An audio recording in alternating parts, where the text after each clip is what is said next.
On December the 28th, 1895, at the Grand Café Boulevard de Capuchins, Georges Méliès witnessed a moment in history, the first ever cinema screening.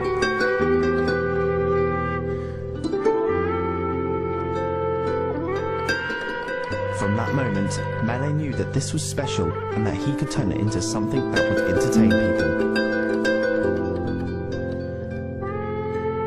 At the dawn of the 20th century, Méliès was the first to send men into space, bring demons onto the screen, and in his 16-year career, he produced over 500 films. Méliès became a legendary character and a cinematic pioneer who created a unique body of work, earning him the title, the grandfather of special effects.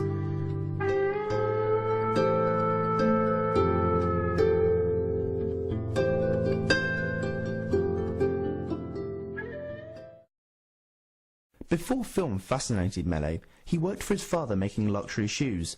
But this line of work frustrated Méliès, as he had ambitions of his own. In 1888, Méliès's father Louis retired and divided his business between his three sons. Georges had no interest to remain in the business of luxury shoes, and sold his share to his brothers.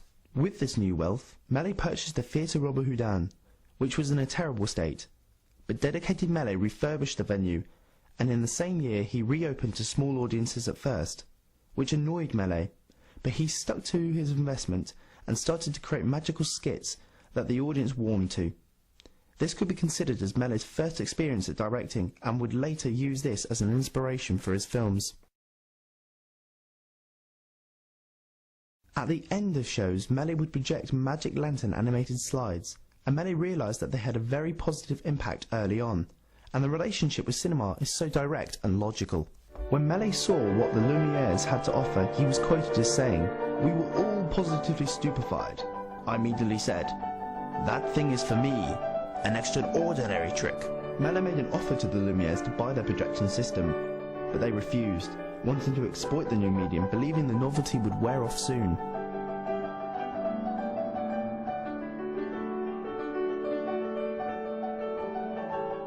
The ever-determined Méliès turned to Robert William Poole, who was a pioneer of British cinema at the time, and bought a projector from him.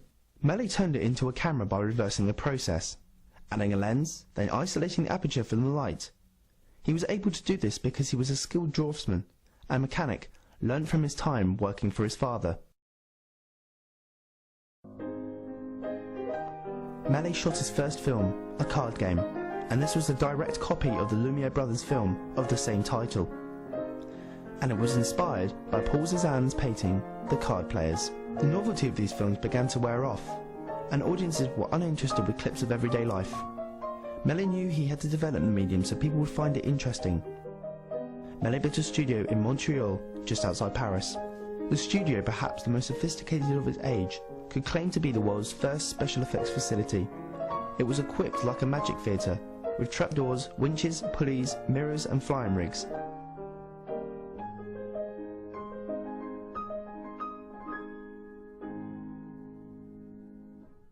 Méliès' studio was incredibly sophisticated for the time, and this allowed him to achieve amazing trickery that no other director could. In 1902, Méliès made a film called The Human Fly. In this film, Méliès appears to perform amazing tricks of acrobatics and feats of climbing walls. However, the way Méliès achieved this was to lie the set flat down and film from above, hanging a camera from an iron catwalk. In 1906, Méliès made a film called The Merry Frolics of Satan. The protagonist appears to fall through the sky, but to film death-defying plunges, Méliès would use a rolling canvas that would roll up a repeating background over and over whilst lowering the actor down by a wire from the iron catwalk. The most commonly recognised technique of early trick films, what is frequently referred to as stop-motion substitution, is the effect used to simulate the appearance and or disappearance of a person or object. One of the earliest surviving examples of this was used in Méliès' 1896 film The Vanishing Lady. The woman enters the room.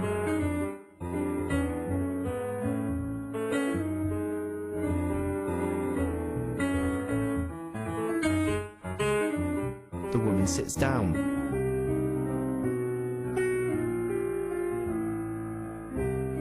Méliès places a cloth over the woman.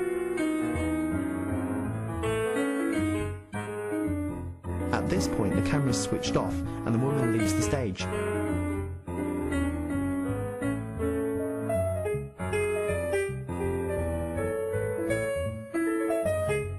same effect is repeated and now a skeleton is in the chair.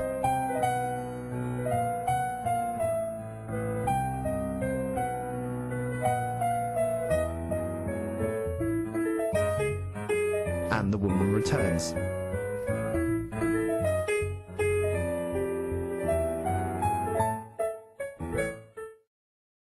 A great example of this from modern cinema is Michael Gondry's Eternal Sunshine of the Spotless Mind. In this film, the director uses stop motion to give the illusion of the change in environment. Yeah, all right. Okay, fine. Give me my paper.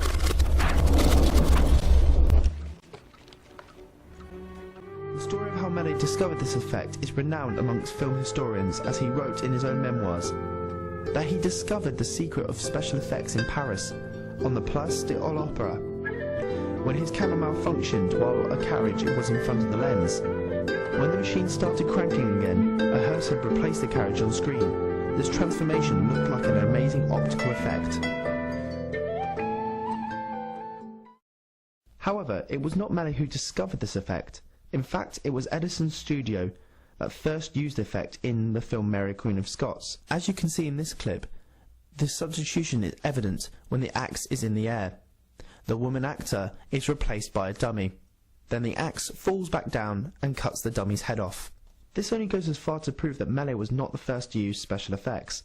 It does not digress from the fact that Melies went on to pioneer and progress this effect and many other effects, such as the double exposure.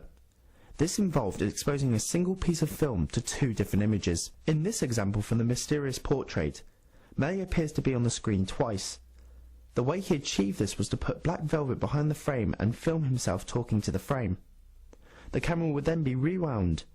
Melies would cover everything else apart from the inside of the frame with black velvet, so that only the decor and himself in the frame were exposed. When played back, the resulting film showed two Melies conversing with each other. In 1901, Melies produced a film called The Man with the Rubber Head. He demonstrated a new technique where he could make an object grow larger or smaller by expanding or contracting. The viewer sees Melies in the role of the scientist, placing a duplicate of his own head on a table and beginning to inflate using a bellows. An assistant takes over and enthusiastically pumps air into the head, which grows enormous, pulling distended faces, and then finally explodes. The disembodied head was added in the second exposure, and enlarged by wheeling Melies sitting in a specially constructed carriage. For Melies, the cinema was an opportunity as an extension of his theatre work. It's obvious that he used this medium to practice his trickery rather than his storytelling, but he achieved both with great success. In 1911, Melies reluctantly joined forces with Pathé director Zeka to stop himself going into bankruptcy. There, he signed a contract that allowed his films to be edited by Zeka, who deliberately butchered Melies' films in order to prevent Melies from replacing him. Melies became increasingly unpopular with audiences, and his 1912 film Conquest to the Pole, considered one of his best films he ever made, was virtually ignored by the public at the time. Shortly after, Melies was finally forced to stop production and faced losing his Montreal studio to creditors, and eventually that would be delayed until 1923 as a result of the First World War. This news was distressing for Melies, and at the time he was quoted as saying, "I was on my knees financially and harassed by a ruthless creditor. You can imagine my grief when I had to abandon cinematography, a job I loved so much.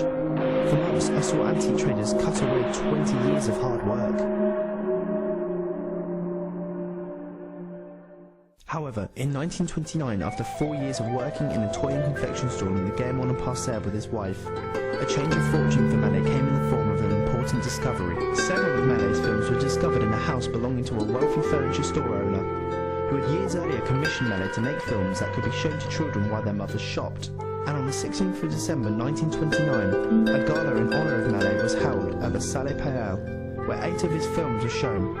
The event was a great success and pushed Melies firmly back into the limelight where he belonged, and once again, he was appreciated. This shows that Melies never lost the magic.